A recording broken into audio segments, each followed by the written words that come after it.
So Vinod Roy, Vikram Limaya, Dr. Ramchandra Guha and Diana Edelji are going to run Indian cricket for the foreseeable future. Dileep, of course, as cricket journalists, we don't know much about two of the people certainly. Ramchandra Guha is almost from our community in a way, not quite. Diana Edelji is certainly the only cricketer there. What does it look like from the outside? Just a day old, the news, but just how does it look? It looks like what Mr. Huxley called a brave new world. It really is, and for Indian cricket fans, it's a very unknown world as well. Like you said, two of the individuals much respected in their fields, but completely unknown to most cricket fans. I very much doubt if the Twitter generation of fans is familiar with Diana Edelji either. She retired in 1993, that's a long time ago. And Mr. Guha's work, I guess, again with the modern generation, they're more familiar with his tweets on politics rather than his writing on cricket, which has been frequently outstanding over the past several decades. Absolutely. It does seem like a civil society takeover of sorts, doesn't it? I mean, in the sense that when it comes to cricket, the BCCI, all of us have our opinions.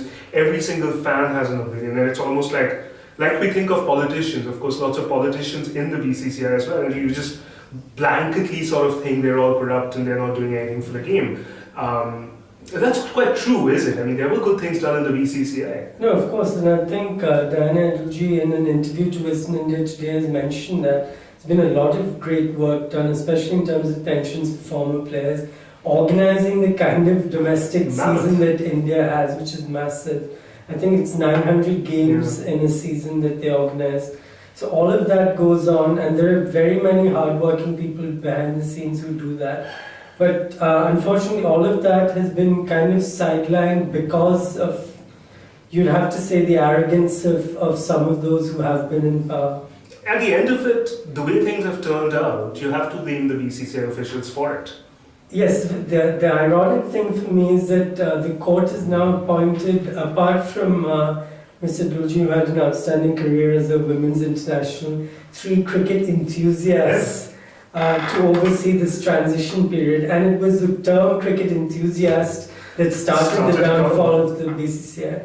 Absolutely. Now, Diana Edelji in the interview talked about the transition from the past to the future being the first thing. I don't think, not all existing BCCI administrators are going out. Some of them, like Amitav Chaudhary and various others who fulfill the criteria, are staying on. So there has to be a lot of synergy in terms of working together. There has to be, especially because the administrators who will be around, like Mr. Chaudhary, have immense experience. I mean, they've done this for several years now, and that experience will only help whoever it is that comes in next, whether that's at state level or at national level. And finally, Dilip, these cricket enthusiasts who are in charge now, it's almost like the Supreme Court has said, what was going on is not acceptable, was not acceptable. These are the people who make the difference, overseen by us and so on and so forth. So in a way, the accountability, the pressure on this lot will be quite immense, isn't it?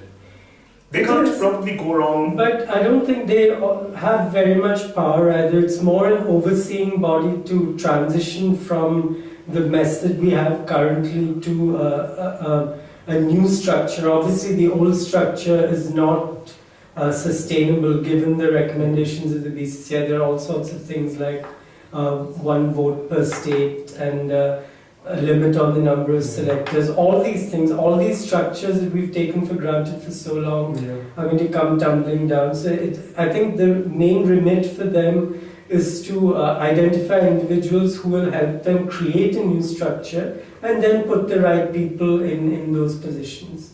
Right, and more good, more bad, or wait and watch? Yeah, I'd wait and watch, but cautiously optimistic, because at the end of the day, we can't go back on this. It's mandated by the Supreme Court. Nobody can do anything about it. Which the BCCI tried for a long time. Yes, but and which is what has put them in this spot in the first place. But because I think if they'd had this proper conversation in July or August about the misgivings that they had about the Lodha Committee recommendations, there could have been some give and take, but it's far too late for that. Absolutely. Very interesting times ahead. Very interesting. Brave New World. Brave like I New said. World. Yeah.